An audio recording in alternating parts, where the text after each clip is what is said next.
Sir आपको बहुत बहुत धन्यवाद। Second time we have arrived here. Thank you जो सर। चीज़ें बच गई थी उसको अभी कंप्लीट करने के लिए जो आप कीमती समय निकाले उसके लिए हम तीनों की तरफ से आपको बहुत बहुत धन्यवाद।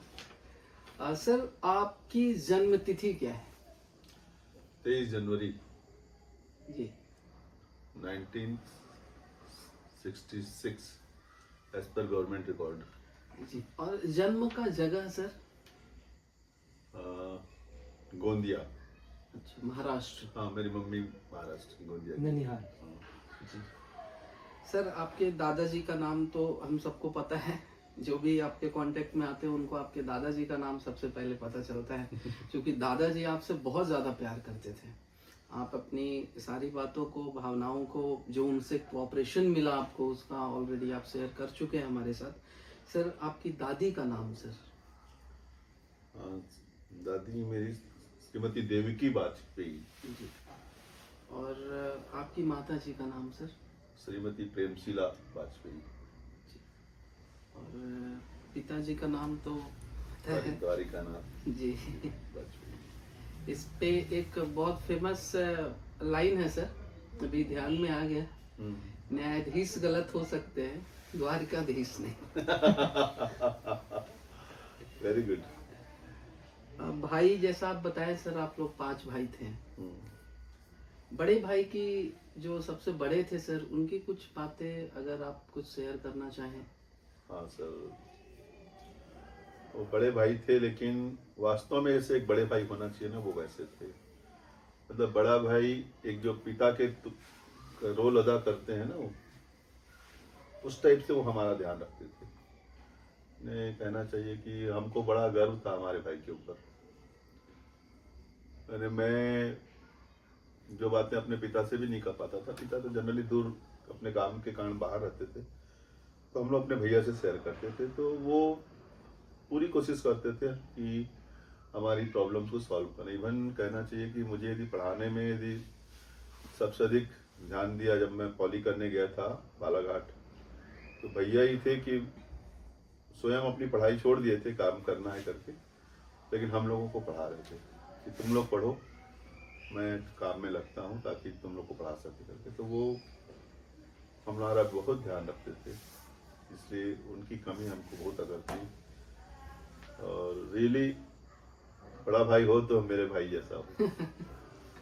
उनकी एक बहुत ही अच्छी और गजब की, एक जो मैं सुना हूँ, उनकी एक क्वालिटी थी सर, जो अभी के सभी बड़े भाइयों में होनी चाहिए। वो 5 भाई को, सबको साथ में लेकर के चलते थे। उनकी 100% ये क्वालिटी आपके अंदर हम लोग देखते हैं। हाँ, जैसे आपने कहा ना कि 5 भाइयों को लेके चलते थे, और हम बाकी भी छोटे जो थे, यदि भैया ने कुछ कह दिया है तो समझ लीजिए फिर हम उसमें क्वेश्चन नहीं करते। It is final. मैंने कहा कि उन्होंने कह दिया है कि ऐसा करना है, तो भैया बोले हैं, तो फिर कोई सेकंड थॉट होता ही नहीं था। जैसे घर में बोल दिया ना कि जाओ करो, तो अपन नहीं सोचते कभी, वैसे ही हमारा साथ था। भैया का निर्णय ही ऐसे रहते थे कि हमको कभी उसके ऊपर ये भी नहीं हुआ कि हम कभी अपोज करें, और हमारी हिम्मत भी नहीं थी अपोज करने की, क्योंकि वो अच्छा ही हमेशा निर्णय लेते थे। हमारे जिले के, राज्य के एक प्रसिद्ध शिक्षाविद हैं आप। शिक्षा के क्षेत्र में जो आपका कार्य है वो अद्वितीय है। हम ये जानना चाहते हैं कि आपकी शिक्षा प्राथमिक से लेकर उच्च शिक्षा तक किन किन स्थानों पर हुई, और किन किन महाविद्यालय और विद्यालयों से आपने शिक्षा प्राप्त की। Very good sir. मेरी प्राथमिक शिक्षा है वो प्राथमिक शाला पेंड्री, जो उस समय गांव था, वहां हुई, और 5वीं तक हम वहां पढ़ाई किए। उसके बाद मैंने अपना 6वीं में हमने प्रवेश लिया श्री देवानंद जैन गौतम चंद जी पारक जो देखते हैं जैन स्कूल में, श्री देवानंद जैन उच्चतर माध्यमिक शाला, क्योंकि हमारे गांव से सबसे पहला बड़ा विद्यालय वही था, और हमको पैदल जाना पड़ता था। तो अच्छा स्कूल था, संस्कार देने वाला स्कूल था, तो हमने वहीं प्रवेश लिया, और 8वीं तक अपनी पढ़ाई वहां तक करवा सकी। और वह बहुत मेरा वहां पर मेरी बहुत सारी अच्छी यादें हैं उस स्कूल के साथ। उसके बाद चूंकि वहाँ पर मुझे मैथ्स पढ़ना था और वहाँ पर वो सब्जेक्ट नहीं था, जी। वहाँ पर आर्ट्स, कॉमर्स और एग्रीकल्चर, Agriculture। इसलिए फिर मुझे मेरे बड़े भाई साहब और चाचा वहीं पढ़ते थे सब लोग, और मुझे पढ़ना था मैथमेटिक्स। तो फिर मैंने 9th में प्यारेलाल हाई स्कूल में मैंने प्रवेश किया, क्योंकि प्यारेलाल में उस साल भी पहली बार ही हमारा ही जो हमारी क्लास की पहली बैच थी साइंस की। तो 9, 10th, 11th मैंने 1982 में किया, मेरा फर्स्ट बैच था। उसके बाद 83 में मैंने 82-83 में हमने बीएससी फर्स्ट ईयर दिविजय कॉलेज से किया। उसमें भी फर्स्ट डिवीजन से बहुत कम लोग पास होते थे। First year is rest year बोलते थे। First year is rest year. जो सुन रहे हैं इस बात को गौर कीजिएगा। लेकिन वहाँ पर भी मैंने गांव में रहने के बावजूद भी मैंने फर्स्ट डिवीजन से मैंने पास किया था। बहुत बढ़िया सर। और उसके बाद फिर पीटी वगैरह उस समय होती थी, तो हमने भी एग्जाम दिए, तो हमारा सिलेक्शन 4 नंबर से मैं इंजीनियरिंग कॉलेज के लिए चूक गया था, क्योंकि ना कोचिंग थी, ना बुक्स थी, ना कुछ थी। जो स्कूल की बुक थी उसी के माध्यम से, ना कोई बताने वाला, ना हमको इतना अवेयरनेस। ठीक है, सब दे रहे हैं, हम भी दे दिए, तो 4 नंबर से हम चूके थे। फिर हमारा पॉलिटेक्निक कॉलेज बालाघाट में हुआ, तो उसके बाद हम मतलब 84, 85, 86, 86 में हमने कंप्लीट किया अपना पॉली। वो भी मैं आई थिंक उस समय का डिस्ट्रिक्ट टॉपर था। अब मेरे जिले में कोई इतने मार्क्स नहीं पाया था। और उसमें भी ब्रांच सिविल था सर? हाँ, मैंने सिविल से ही किया। मैकेनिकल इलेक्ट्रिकल मुझे नहीं, उतना मुझे पसंद नहीं था सब्जेक्ट्स, तो मैंने जो पसंद था उसी में किया। सिविल मुझे शुरू से अच्छा लगता था। और 86 के बाद जब मैं यहाँ आया, तो मैं उस समय फिर अपनी डिग्री कंप्लीट करने के लिए मैंने सोचा कि EMI करता हूँ करके, तो उसकी तैयारी कर रहा था। पर उसी समय मेरा गवर्नमेंट जॉब लग गया RES डिपार्टमेंट में। एज ए अच्छे मार्क्स होने के कारण मुझे डायरेक्ट सेलेक्ट कर लिया गया।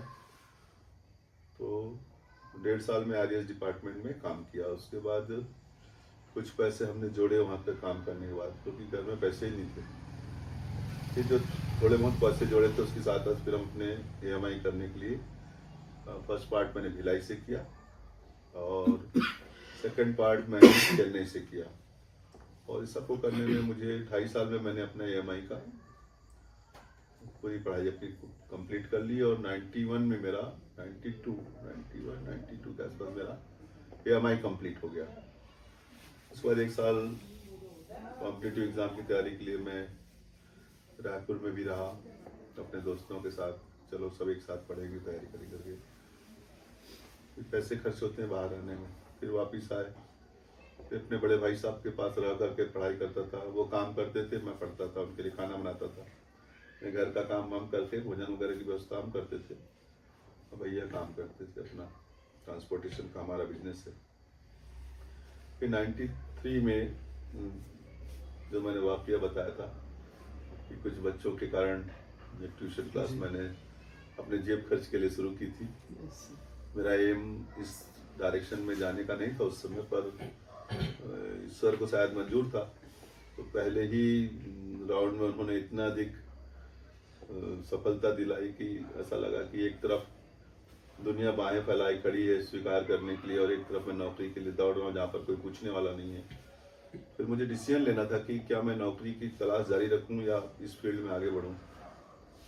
तो फिर हमने तय किया कि जो सामने है, और हमको पढ़ाना प्रिय भी था, तो अच्छा भी लगता था पढ़ाना। हमारी सेकंड हॉबी यही थी।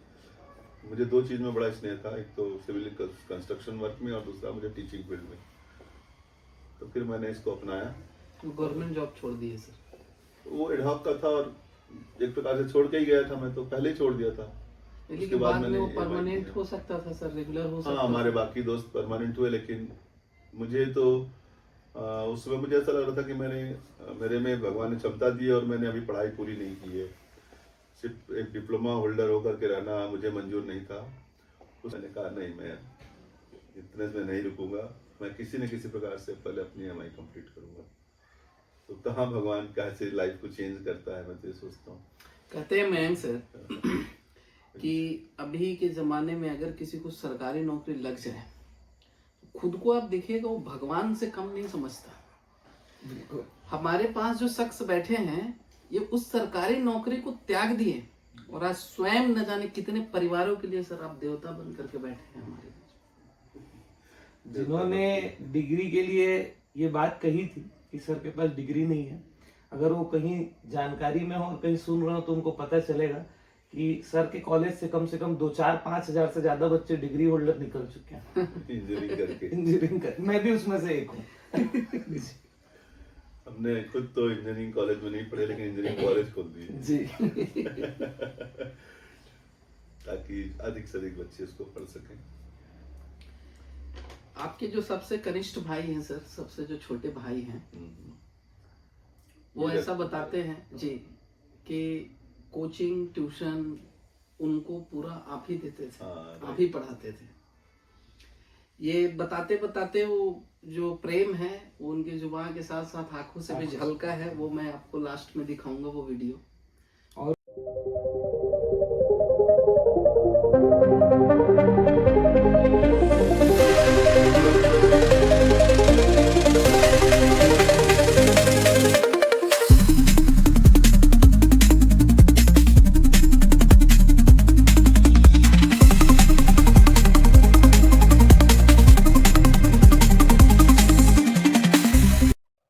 आज हमारे साथ हमारे नीरज सर के सबसे कनिष्ठ भाई, सबसे जो छोटे भाई हैं वो हैं हमारे साथ।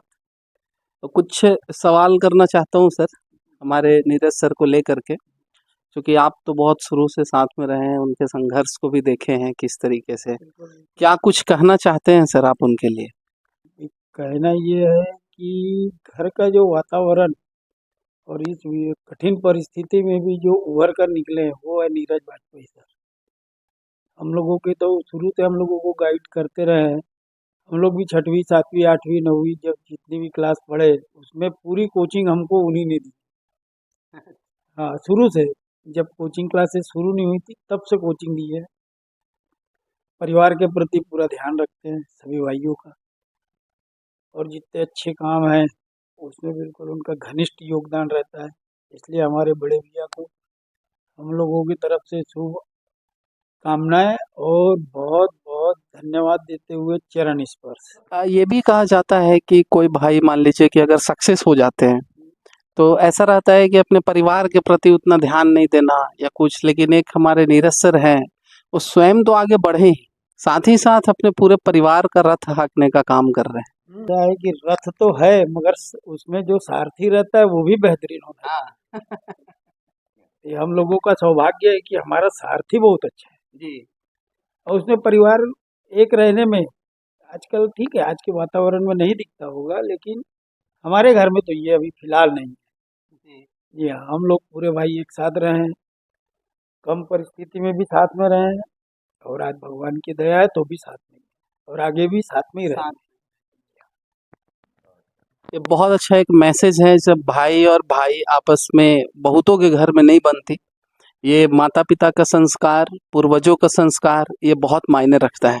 सर एकाध ऐसी कोई बात जो ऐसी आपको ध्यान में रहे जिसे आज भी याद करते हो तो पुराने दिन याद आ जाते हो जब साथ में, कुछ एकाध ऐसा घटना अगर शेयर कर दें।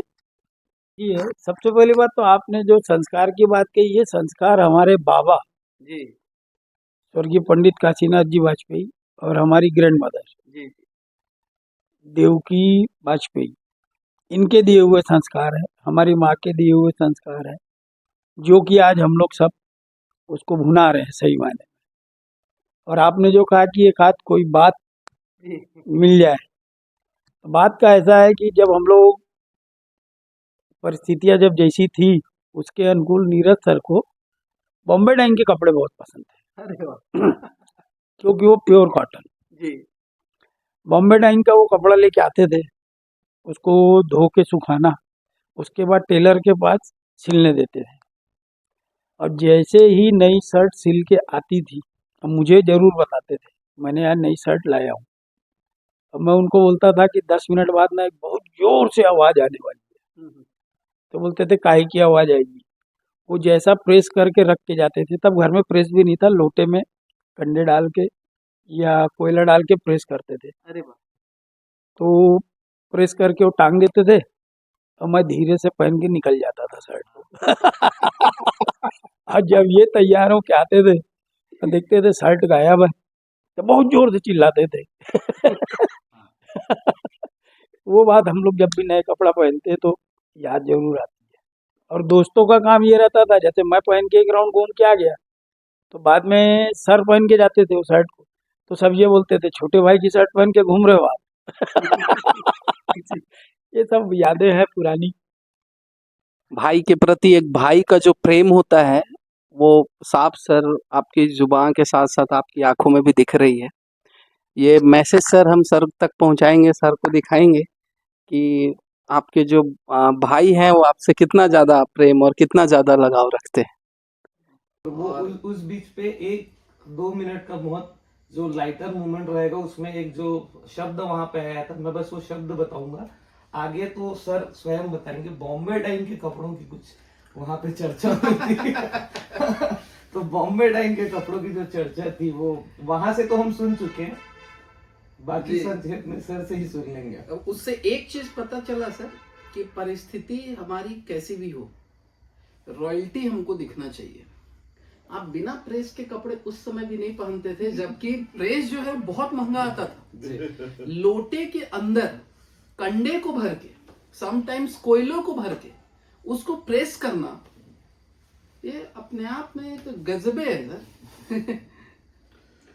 पहले वैसे ही होता था, जो चिकने वाले लोटे होते थे ना, जी। जिसमें पैदा नहीं होता, जी चिकना होता है जो, उसमें गंडे भरकर, या फिर वो आयरन होता है जिसमें कि हाँ, कंडा कोयला डाल के भी लोहे वाला, जी। कोयले वाली जो प्रेस होती है, वो तो बहुत भारी होते हैं। भारी भी होता है। हम लोग प्रेस करके, मेरा शौक था कि अच्छी अच्छी शर्ट बनवाता था, सस्ती सस्ती कट पीस के ले आते थे, 4 रुपए 5 रुपए में मिल जाते थे कपड़े, उसको बढ़िया हमारा टेलर था, उससे डिजाइन देके सिलवाते थे, उसका बढ़िया प्रेस करके पहनते थे। इतने मुश्किल से 10 से 15 रुपए में हमारी शर्ट बन जाती थी। अब मैं प्रेस करके रखता था कि यार मस्त प्रेस कर, नया नया लाया हूँ, प्रेस करके पहनूंगा करके, और मैं हाथ पूरा से जाता था। और ये मेरा छोटा भाई है, उसको मार के पहन के भाग लेता। एक फिल्म आई थी नाम, जिसमें संजय दत्त और कुमार गौरव थे जी। और यही सीन वहां पर दोहराया गया था। कि वो लाता था और दूसरा भाई पहन के निकल लेता था। वो भी एक गजब था। उसके बाद हम लोग खूब ढूंढता था, कहाँ ये जरूर भाग गया होगा पहन के करके। और फिर जो मित्र लोग थे सर, वो मित्र लोग आपसे कहते थे छोटे भाई का कपड़ा पहन करके घूम रहे हैं। बाद में मेरे को चिढ़ाते, अच्छा इतने विराट कर पहने हाँ, अब क्योंकि पहले पहन कर वो घूम गया।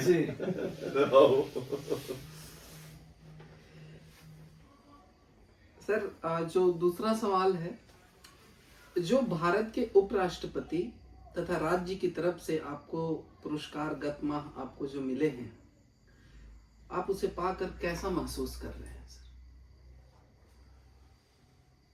सर ये तो बहुत ही खुशी की बात थी और मैं अपने आप को बड़ा गौरवान्वित महसूस करता हूँ कि माननीय उपराष्ट्रपति सीपी राधाकृष्णन जी के हाथों मुझे ये सम्मान प्राप्त हुआ, और ये अपने आप में एक बहुत ही सुखद अनुभव रहा मुझे।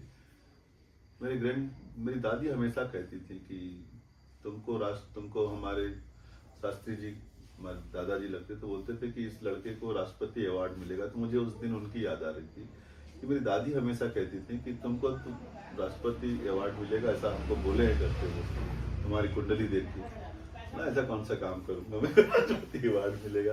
पर देखो यानी ज्योतिष और ये भविष्यवाणियां भी कितनी सत्य होती हैं। लगता है कि सभी को तो नहीं बोला गया, उन्होंने मुझे ही बोला गया था, जबकि तो मैं तो छोटा था, उसके बावजूद भी। और वो देखिए वो घटनाएं सामने किसी न किसी रूप में सामने आ रही हैं।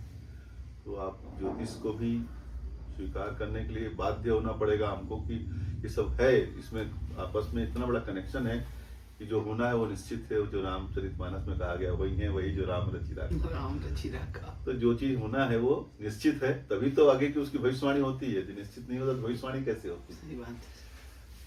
तो बड़ा अच्छा अनुभव रहा मुझे। सर आपने अभी कहा आप बहुत गौरवान्वित महसूस करते हैं। पूरा छत्तीसगढ़ आज आप पे गौरव महसूस कर रहा है सर। राजनांदगांव का नाम बहुत आगे लेकर के आप गए हैं। आगे ना जाने ये उड़ान और कितनी ऊंची बढ़ने वाली है। No one can think about it. Rajnandgaon का बच्चा बच्चा, आज आप किसी से भी पूछ दीजिए नीरज सर कौन है, हर बच्चा बच्चा आपको जानता है sir. As already I said earlier also कि आपको बच्चे बहुत ज्यादा पसंद करते हैं। Today thank you sir. लेकिन मैं अपनी ड्यूटी ईमानदारी से कर रहा हूँ, और जनता का, बच्चों का जो स्नेह है वो मुझे लगता है इसी कारण मिलता है। यदि आप कोई भी काम आप जब पूरी ईमानदारी से और दिल से करें तो आपको इस सराउंडिंग में रहने वाले सब आपको चाहेंगे, इसमें कोई दो राय नहीं है। बस हमको अपना काम बिना किसी स्वार्थ के पूरी ईमानदारी से करना चाहिए। मेरा यही इसके पीछे मैं सबसे कहना चाहूँगा। कोरोना काल के समय आपने पढ़ाई को भी बाधित नहीं होने दिया। हाँ, दूसरा साथ साथ जो कोरोना पेशेंट्स थे उनके लिए आपने अपने स्कूल को रिजर्व कर दिया, खोल दिया अपने हॉस्पिटल।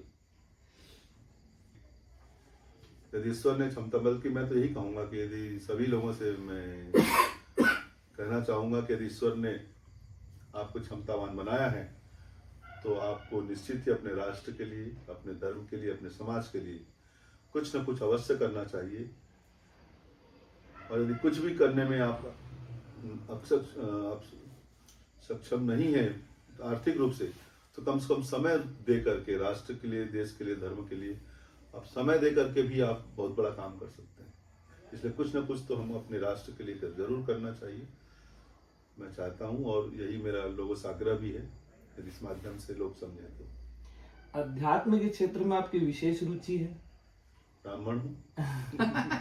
इसके अलावा जिस प्रकार से आपके विद्यालयों में संस्कार विशेष पे बहुत जोर होता है, इसके अलावा संस्कार चक्र जो है, वो जो दैनिक बच्चों के लिए टास्क होते हैं, ये सारी चीजें आप किस प्रकार से देखते हैं? बच्चों को कितनी ज्यादा आवश्यकता है शिक्षा के साथ संस्कार की?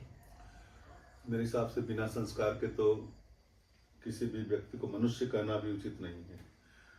संस्कारित यदि है वो, तभी वो मनुष्य, सही मनुष्य बन पाएगा। कहने का मतलब है कि अच्छे जीवन जीने के लिए संस्कार बहुत बहुत बहुत बहुत महत्वपूर्ण है। और संस्कार की जो सबसे अधिक जो गुण हमारे द्वारा अपनाया जाता है वो हमारी अवस्था होती है 10-12 साल तक। अर्थात छोटे बच्चे जब होते हैं, 6वीं 7वीं पढ़ते हैं, तो उसी समय ही सबसे अधिक वो गुण या कोई भी गुण किसी भी मनुष्य के अंदर समाहित होते हैं, ऐसा कहा जाता है। तो हम छोटे बच्चों पर ही ज़्यादा ध्यान देने की कोशिश करते हैं, क्योंकि जब वही समय है, सही समय है, और वो अपने आप को ढालते रहते हैं। आप समाज, हम शिक्षक गण, हम जितना अच्छे से बच्चों को अपने राष्ट्र के प्रति, अपने धर्म के प्रति या कोई भी मानवता के प्रति यदि जो भी अच्छी चीज़ सिखाना चाहेंगे, यही समय है और यही हम सबका दायित्व होता है।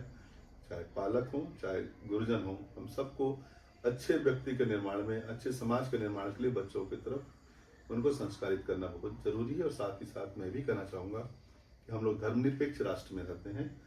हम सब लोगों को अपने अपने धर्म को पालन करना चाहिए और दूसरे के धर्म का भी हमको उतना ही सम्मान करना चाहिए। ये भी सिखाना हम माता पिता और गुरुजनों का कर्तव्य होता है, और यही हम अपने स्कूलों में करने की कोशिश करते हैं। शिक्षा क्षेत्र में जब भी बच्चे कभी पीछे छूट जाते हैं सर, राजनांदगांव में ये एक आवाज जरूर कहीं ना कहीं से निकलती है और आप तक पहुंच जाती है कि ये बदलाव होना चाहिए। आपने इस वर्ष PW की क्लासेस अपने स्कूल में शुरू करके एक नया अमेंडमेंट किया शिक्षा के क्षेत्र में। दूसरी बात, राजनांदगांव जिले में मेरे ख्याल से सबसे ज्यादा कॉमर्स सेक्शन के बच्चे हमारे स्कूल में, बाकी भी मैथ्स में भी, बायो में भी। जी। और हाईएस्ट स्ट्रेंथ। मेरे ख्याल से पूरे राजनांदगांव में डबल सेक्शन जो हैं वो सिर्फ NDIS में डबल सेक्शन, बाकी किसी स्कूल में डबल सेक्शन किसी भी स्ट्रीम के नहीं है। छोटे बच्चों का समझ कॉमर्स आता में है, 3 सेक्शन। छोटे बच्चों का समझ में आता है।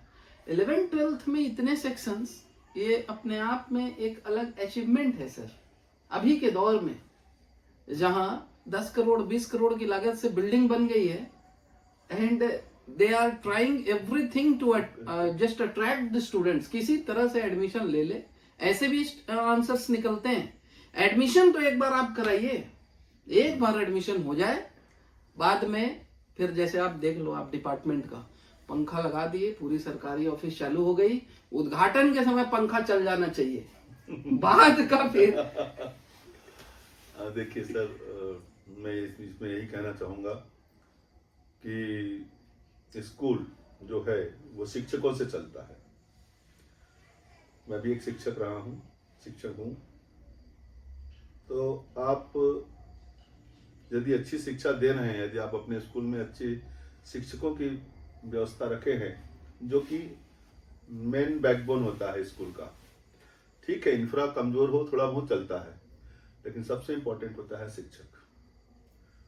तो मेरी कोशिश यही है कि मैं टीचर्स की क्वालिटी में जो यहाँ पर उपलब्ध है उसमें मैं अच्छे से अच्छे टीचर्स को ला सकूं, अपने स्कूल से जोड़ सकूं, ताकि यहाँ से जो संबंधित बच्चे हैं उनको अच्छा ज्ञान मिल सके, क्योंकि वही उसी के लिए माँ बाप अपने बच्चों को भेजते हैं। तो मैंने कोशिश की है, जो भी अच्छे टीचर्स हैं जिनको सब्जेक्ट का बहुत अच्छा नॉलेज है, जिन्होंने अपने फील्ड में महारत हासिल की हुई है, वर्षों तपस्या करके, उनको ससम्मान मैं अपनी संस्था में लाऊं। और टीचर को कुछ नहीं चाहिए, सम्मान चाहिए। पैसा तो 19-20 कम ज़्यादा भी दोगे चलेगा, लेकिन आप टीचर, मैं खुद शिक्षक हूँ, इसे समझता हूँ, सम्मान के हम ज़्यादा उसको इम्पोर्टेंस देते हैं।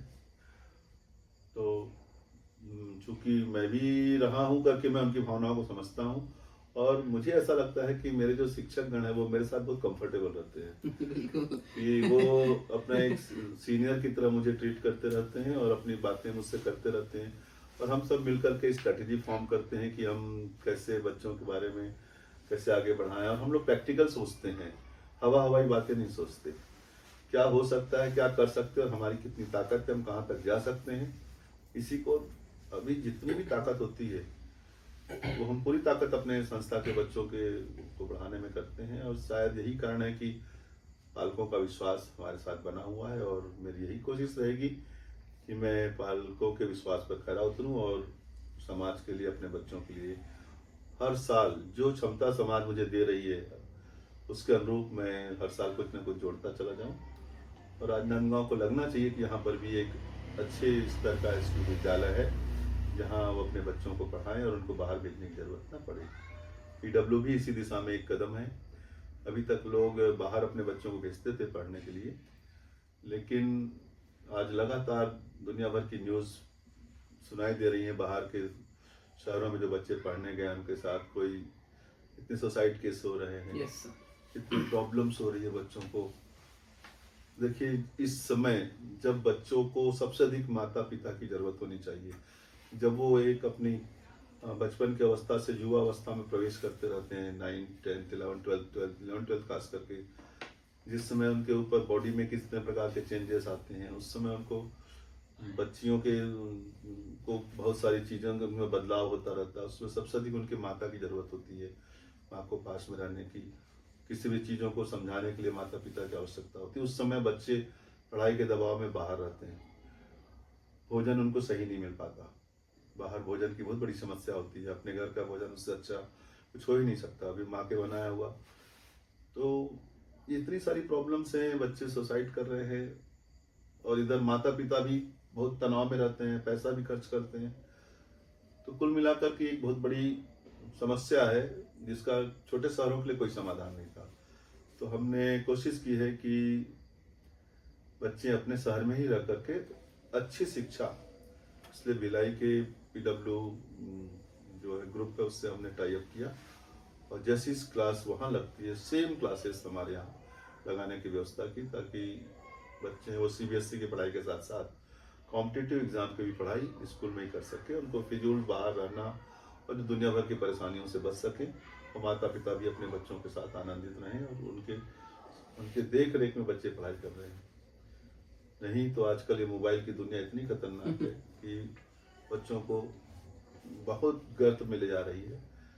तो जो पढ़ने वाले बच्चे तो पढ़ लेते हैं, लेकिन सभी नहीं होते हैं। तो कहीं न कहीं से परिवार का साथ में रहना बहुत महत्वपूर्ण है, कम से कम इस उम्र के बच्चों के लिए। वही मेरा एक प्रयास है।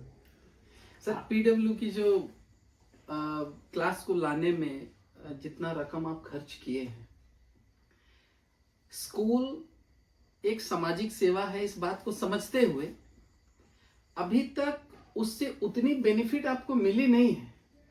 हो सकता है कि शायद आप नुकसान में भी चल रहे हो, बावजूद इसके आप क्लास को कंटिन्यू रखे हैं। इसके लिए मैं आपको बहुत ही दिल से आभार व्यक्त करता हूं।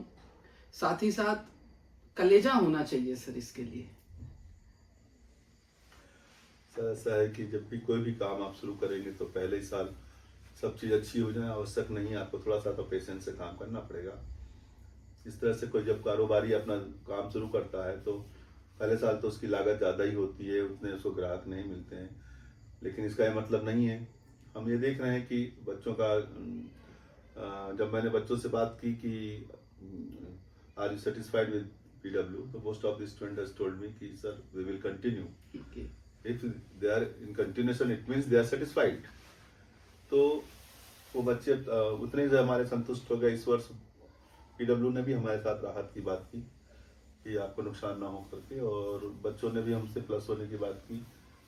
तो रहा सवाल, कुछ ना कुछ अप एंड डाउन होता है, लेकिन उतने के लिए हम तैयार रहते हैं, बशर्ते हमारी वो क्षमता के अंदर रहे, हमको बहुत अधिक नुकसान ना हो।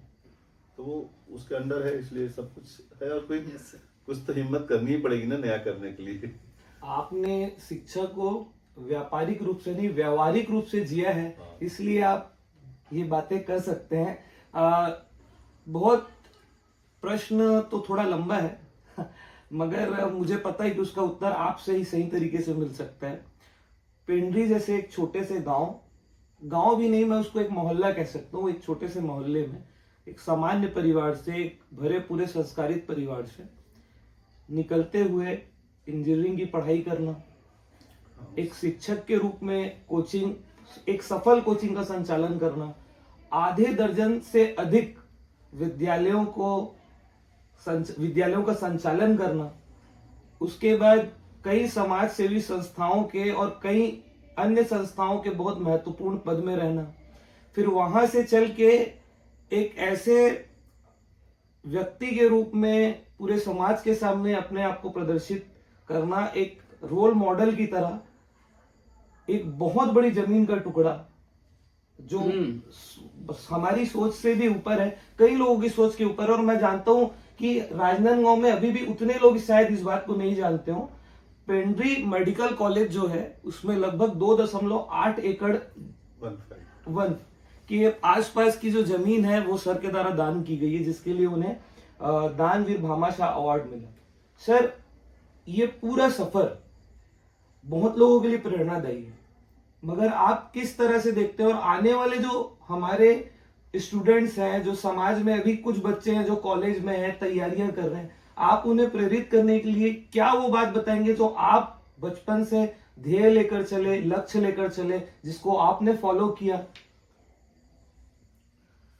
देखिए, यदि आप मेरे बचपन से यदि बात को सोचेंगे तो उसमें सबसे पहली बात तो ये कि मैंने बचपन में एक लाइन पढ़ी थी श्री राम शर्मा आचार्य जी की, कि जो व्यक्ति जैसा सोचता है और करता है वो वैसा बन जाता है। इस लाइन ने मेरी पूरी दिशा ही बदल दी थी। फिर मैं जो सोचता था बनने के लिए, तो उस समय के हिसाब से मुझे उसमें इंजीनियर डॉक्टर बनना बड़ा गर्व की बात होती थी। तो मैं भी बालक था, मैं भी सोचा मैं भी इंजीनियर बनूंगा, क्योंकि अच्छा बनना चाहता था। तो मैंने वैसे सोचना शुरू किया, उसके लिए मैंने वैसे सब्जेक्ट लिए, वैसे पढ़ाई की, और मैं उसी दिशा में आगे बढ़ता चला गया।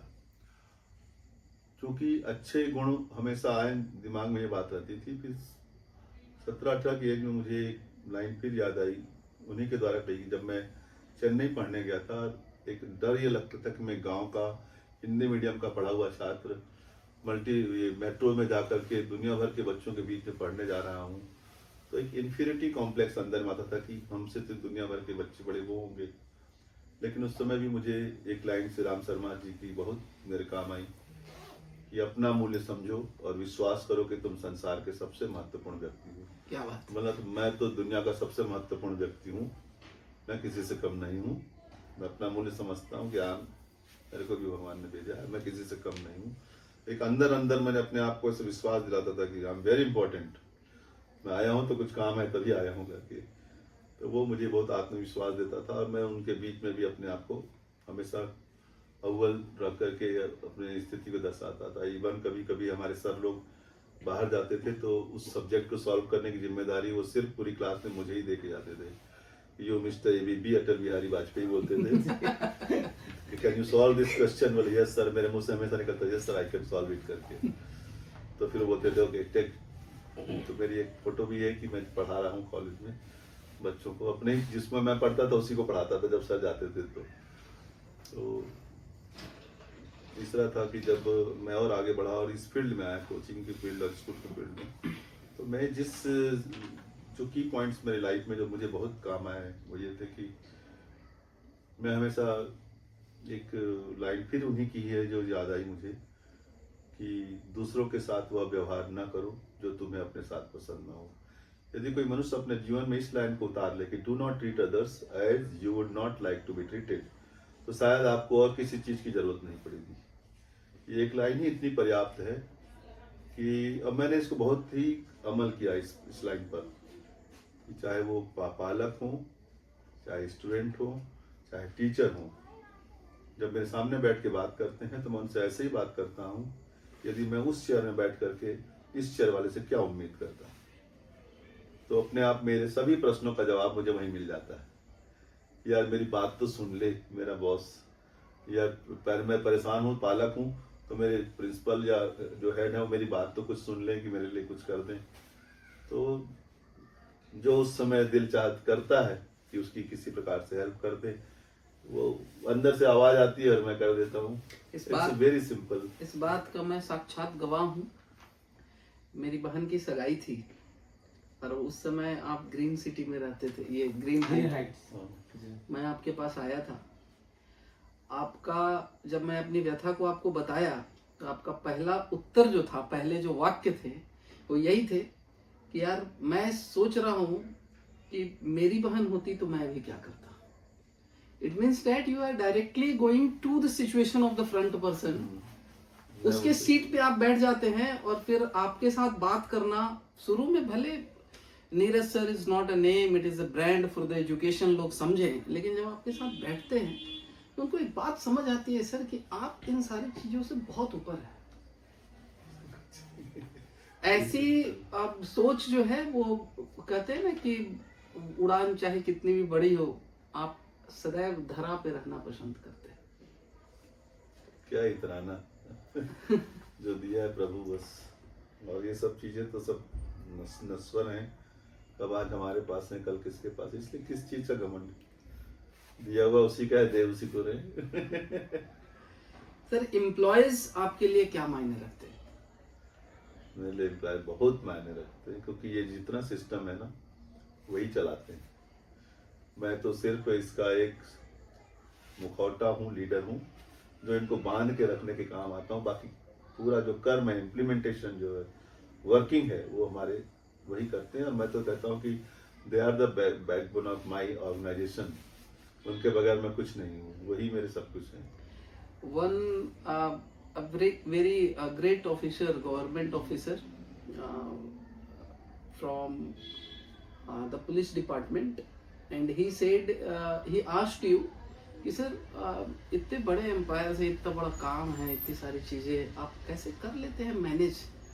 तो आपकी एक बड़ी सी सरल सी आंसर थी उसमें जो मैं अभी आपसे बता रहा हूँ कि सर ये सब ट्रेंड है, पूरे कार्य यही सब करते हैं।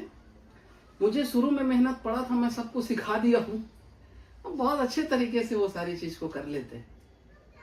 सही यही है, क्योंकि देखिए आप देखते हैं कि मैं 15-15 दिन महीने तक एनबीएम नहीं आता, जबकि पहले जब मैंने स्कूल स्टार्ट की थी तो मैं लगभग हर 1-2 दिन के आड़ में, मतलब हफ्ते में 2 बार मैं एनवीएम में रहता था, जबकि मोटरसाइकिल में हेलमेट लगा करके मैं रोज आता था।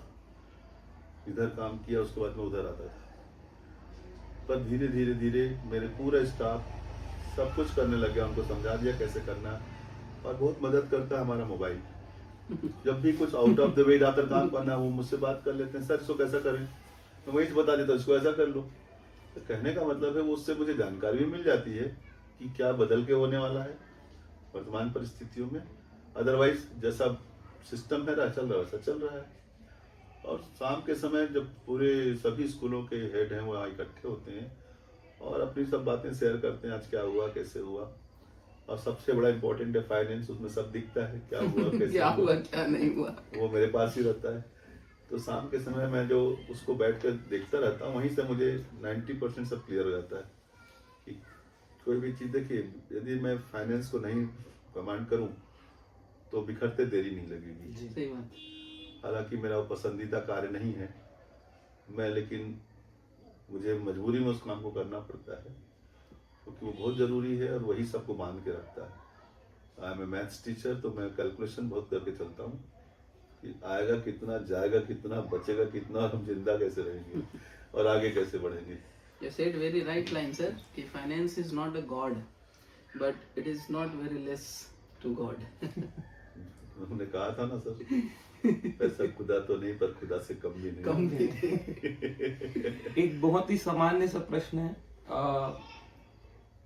हर व्यक्ति का एक स्वप्न होता है और वो उसके तरफ निरंतर बढ़ने का प्रयास करता है।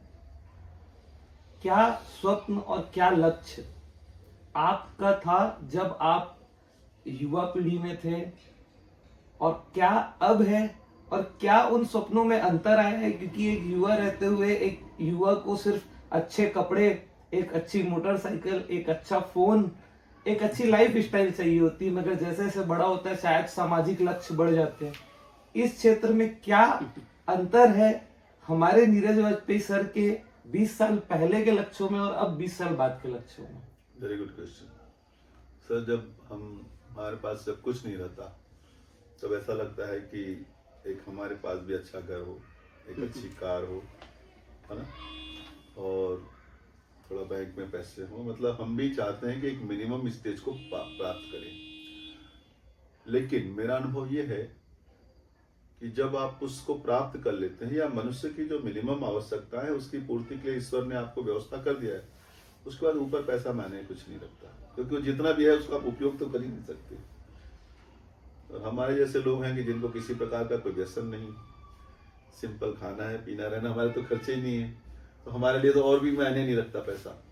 ठीक है अपनी जगह है, लेकिन उसके कारण हमारे स्वभाव में, हमारे खर्चे में आपको कोई बदलाव नहीं दिखेगा। हम वैसे ही रहते हैं जैसे पहले रहते थे।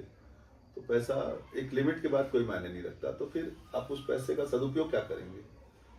तो मेरे हिसाब से यदि ईश्वर ने सक्षम बनाया है तो राष्ट्र के लिए, समाज के लिए, परिवार के लिए यदि उसका कुछ अंश खर्चा होता रहता है तो दिलेरी से करना चाहिए, क्योंकि आपको शायद भगवान ने उपयुक्त समझ कर दिया है। तो आप उसको, क्योंकि जब आप बांटेंगे ना, तो मेरा अनुभव है कि आप यदि 100 रुपये बांटेंगे तो भगवान आपको 1000 रुपये लौटा के देता है। तो मैं तो कहता हूँ तो प्रॉफिट का धंधा है। हमको 1000 रुपये बांटना चाहता है, भगवान हमको 1 लाख रुपए वापस कर देता है। तो जितना ज़्यादा आप समाज को, धर्म को, राष्ट्र को या किसी न किसी प्रकार से परोपकार में लगाते हैं निस्वार्थ होकर के, निश्चित ही आपको उसका कई गुना विथ ब्याज मिलेगा। ये मेरा दावा है। ये ऊपर वाला हमेशा मेरे साथ किया और सबके साथ करता है। बोलता आप खुले हाथों का दो तो सही। इसलिए यदि आपने अच्छा कर्म किया है तो आपको अच्छा ही उसका रिजल्ट मिलेगा, लेकिन यदि आपने बुरा कर्म किया है तो घुमा फिरा के उसका रिजल्ट बुरा ही होगा। इस बात को, इस सत्य को सबको समझना चाहिए। इसलिए हमेशा अच्छे काम करिए ताकि भगवान आपको कई गुना आगे बढ़ के मदद करेगी।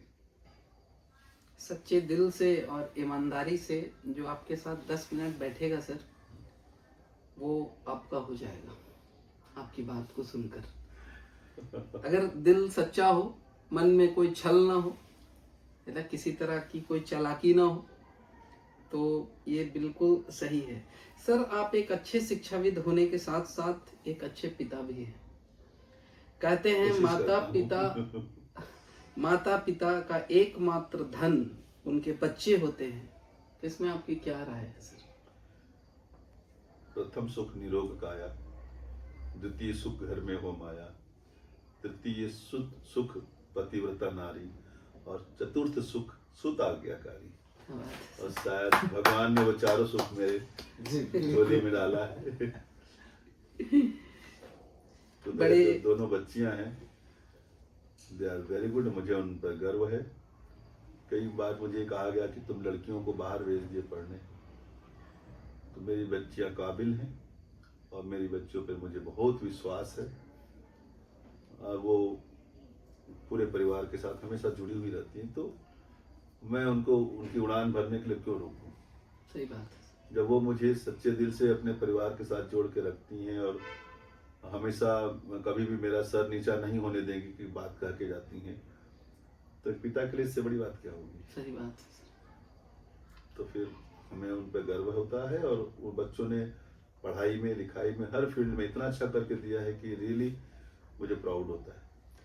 आपकी जीवन की कोई ऐसी घटना जिस वक्त आप स्वयं को अकेला महसूस करे हों, और उस समय ये दोनों बच्चे, आपके घर के परिवार जो भी आपके सब साथ में हों और बोले हों कि कुछ नहीं होता, we all are with you? हुआ था मेरे साथ, बल्कि मेरी लाइफ में कई बार अप एंड डाउन्स आए हैं। कोचिंग के समय भी एक बार ऐसा हुआ था, दो बार, कि कोचिंग का एक बहुत बड़ा ग्रुप तोड़ के अलग होने की कोशिश किया, बाद में वो सब जीरो हो गए। और एक बार स्कूल के साथियों के साथ भी एक घटना घटी, जो मैं उसके बारे में ज़्यादा नहीं बोलना चाहता। ये कुल मिलाकर के मेरी लाइफ में उस समय भी बहुत ही बड़ा आया था, ऐसा लगा था मेरा कि सब कुछ लुट गया करके। यानी जिस पेड़ को आपने बहुत मेहनत के साथ तैयार किया, लगाया, रोपा, और जब फल देने की बारी आई तो किसी ने उसको हाईजेक कर लिया। तो ऐसी स्थिति भी आई। ये ठीक, I don't have the pen like that. ये ठीक उस तरीके से है sir. Suppose that this is the pen, this one is the cap. Running this pen, पूरा मेहनत ये करता है, एक कैप उसके ऊपर आकर के बैठ जाता है। पॉकेट में रखे तो दिखता भी वो कैप है। ऐसे व्यक्ति के पास बुद्धि की कमी होती है, लेकिन बुद्धिजीवी लोगों के साथ रहते रहते ये लोग अपना पोजीशन बना ही लेते हैं सर। पे हम पे ज़्यादा चर्चा ना करें तो अच्छा है कि हम अपने बारे में चर्चा करें। लेकिन यदि मधुमक्खी के छत्ते से आप एक बार तो रस निकाल सकते हो, पर मधुमक्खी से उसका रस बनाने का गुण नहीं सीख सकते। छीन सकते। तो हम तो जहाँ भी बैठेंगे अपना रस वापस बना लिए। और वैसे सोच के लोग सर उतने तक ही टिक जाते होंगे जो आपकी कोचिंग को तोड़ने की कोशिश भी किए होंगे। मेरे ख्याल से आज स्वयं टूटे होंगे। उनके पास कुछ नहीं बचा। कुछ नहीं बचा, सीधी बात है। बहुत ये मतलब आत्मा दुख जाती थी कि जिनको मैंने जोड़कर पढ़ाना सिखाया, उनको सब कुछ किया, जिनको जोड़ करके हम आगे बढ़ने की बात सोचते थे, वो लोग उसके बाद में एक ग्रुप बना करके, बहुत ही कठिन क्षण था उस सब मेरे लिए लाइफ में, क्योंकि मैं किसी का बुरा नहीं सोचता था कि लोगों ने बुरा क्यों किया करके। पर शायद उनकी किस्मत में वही था, वो टूट के वापिस आपस में लड़े झगड़ के बिखर गए, और हम या बचे हुए हमारे जितने साथी थे हम वापिस खड़े हो गए। तो होना भी चाहिए, मैं तो कहता हूँ लाइफ में, यदि लाइफ सब कुछ हो गई तो फिर तो लाइफ ही क्या जिसकी कोई कहानी ना हो। जिन्होंने ऐसा वार मैदानी जंग में वो क्या खाक गिरे जो घर से ही नहीं निकले। सही नहीं निकले, एकदम सही। जिन्होंने भी सर आपका साथ छोड़ दिया आपके बुरे वक्त को देखकर, आज वो आपसे मिलने आते हैं, आपसे आपका वक्त लेकर। क्या आप उनसे मिलते हैं सर? मिलता हूँ, और उनको कभी नहीं बोलता कि आपने मेरे साथ गलत किया। मन ही मन में धन्यवाद देता हूँ कि तुमने गलत किया, तभी तो मैं अपनी पूरी ऊर्जा के साथ ऊपर आया। हनुमान जी को ही बताना पड़ा कि तुम्हारे पास बहुत ताकत है, बिना जगाए नहीं होती। वैसे हम सभी मनुष्यों में असीम ऊर्जा है, लेकिन कहीं न कहीं जब कोई बात चुभ जाती है, पिंच कर जाती है, तब आदमी पूरी ताकत के साथ उस ऊर्जा का इस्तेमाल करता है, और फिर वो अपना अस्तित्व को वापस दिखाता है कि मैं इन सबसे बेहतर कर सकता हूँ। और तो इन लोगों के लिए तो हमको आभारी होना चाहिए। बिल्कुल। यदि ये गड़बड़ नहीं करते तो हम इस लेवल पे अपने आप पहचान नहीं पाते कि हम इतना कर सकते हैं। क्या नजदीकी जो लोग होते हैं उन्हें ही पता होता है कि अपने ही गिराते हैं नशेमंद से बिजलियां, गैरों ने आके फिर भी हमें थाम इसमें लिया। बहुत अच्छा उर्दू का शेर है, मुंतसिर मेरे जमाल के हैं। मुंतसिर मतलब इंतजार में और जमाल मतलब बुरा वक्त। मुंतजिर मेरे जमाल के हैं, मेरे अपने भी कमाल के हैं। क्या बात। एक सामान्य प्रश्न, बहुत ही सामान्य लाइन है कि हर सफल व्यक्ति के पीछे एक महिला का हाथ होता है। हम सब जानते हैं कि हमारी जो आदरणीय सोनल वाजपेयी मैम जी हैं, उनका बहुत योगदान है। कई बार मैं समझता हूँ कि आपके सामने तो आपका लक्ष्य बहुत ही क्लियर था, आपको नजर आता था कि मैं जो कर रहा हूँ मैं कहाँ तक जा सकता हूँ, कितना ये भव्य हो सकता है। उनकी इमेजिनेशन में, उनकी दूरदृष्टि में शायद वो ना हो। कितना कठिन था वो समय जब आपको उन्हें समझाना था कि अभी जो आप खुद कहते हैं कि मैं बड़ा कंजूसी से और बहुत सोच समझ के कैलकुलेशन से चलता था, तो उस समय कितना मुश्किल था उनको ये बात समझा पाना कि मेरी दृष्टि बहुत दूर लक्ष्य पे है, आप कुछ दिन और रुकिए। सवालों का सिलसिला जारी था और बात आ गई थी अब सवालों के अंत का। एक सवाल जो मैंने उनसे पूछा कि सर आपके आगामी लक्ष्य क्या है, what is your aim in your future. इस सवाल का जवाब सर ने जो दिया, इस जवाब के बाद मुझे कुछ अधूरा सा लगा, मुझे जवाब पूरा नहीं लगा। तब मुझे आचार्य चाणक्य, जी हाँ, मैं आज उसी धरती की बात कर रहा हूं जहां से हमारे आचार्य चाणक्य निकले हैं। उनकी एक नीति, जो चाणक्य नीति है, वो नीति मुझे आज ध्यान में आ रही है कि जिस युद्ध को आप लड़ने जा रहे हो, उस युद्ध का सबसे प्रथम नियम यह है कि आप उस युद्ध की चर्चा किसी से ना करें।